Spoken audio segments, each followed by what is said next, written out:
শ্রদ্ধা করি মাহরিন ম্যাডামকে। আমরা চিরকৃতজ্ঞ থাকবো এই ম্যাডামের প্রতি। একজন শিক্ষক শুধু পাঠ বই শিখান না, তারা জীবন শিখান, তারা মানবতা শিখান। মাহরিন ম্যাডাম সে শিক্ষকদের মধ্যে একজন যিনি জীবন দিয়ে শিখে গিয়েছেন কিভাবে ভালোবাসতে হয়, কিভাবে দায়িত্ব নিতে হয়, কিভাবে সাহসের মুখোমুখি দাঁড়াতে হয়।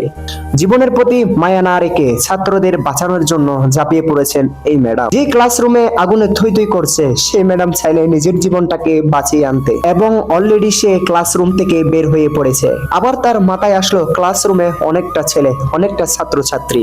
তার জীবনের পরোয়া না করে, তার স্বামীর চিন্তা না করে, তার ছেলে সন্তানের চিন্তা না করে আবারও ক্লাসরুমের দিকে এগিয়ে গেলেন। যেখানে আগুনে থই থই করছে সেখানে ঝাঁপিয়ে পড়লেন ছাত্রদের উপর। তার কারণে 20 থেকে 30 জন ছাত্রছাত্রী বেঁচে গেলেন। ভাগ্যের কি পরিণতি, কত সুন্দর করে ছাত্রছাত্রীদের বাঁচালেন এবং নিজের জীবনটা উৎসর্গ করে দিলেন তাদের জন্য। তেমনি আমাদেরকে আমাদের শিক্ষকরা কতটুকু ভালোবাসে সেটা বলার ভাষা নেই।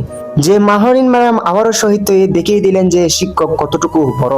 যে আমরা ছাত্রছাত্রীরা শিক্ষকের সাথে খারাপ বিহেভ করি, খারাপ আচরণ করি, শিক্ষককে এবং মারতেও যায় অনেক ছাত্ররা। অথচ কি জানেন, সে শিক্ষক আমাদের প্রাণ বাঁচার জন্য ছুটে আসে, নিজের মা বাবার আগে, নিজের ভাই বোনদের আগে, নিজের আত্মীয় স্বজনের আগে ছুটে আসে আমাদের জীবনটা বাঁচানোর জন্য।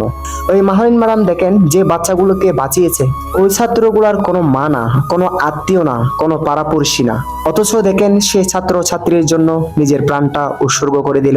প্রবাদে একটা কথা আছে না, শিক্ষকদেরকে মায়ের সম্মান বাবার সম্মান দাও, কারণ শিক্ষক হচ্ছে দ্বিতীয় মা বাবা।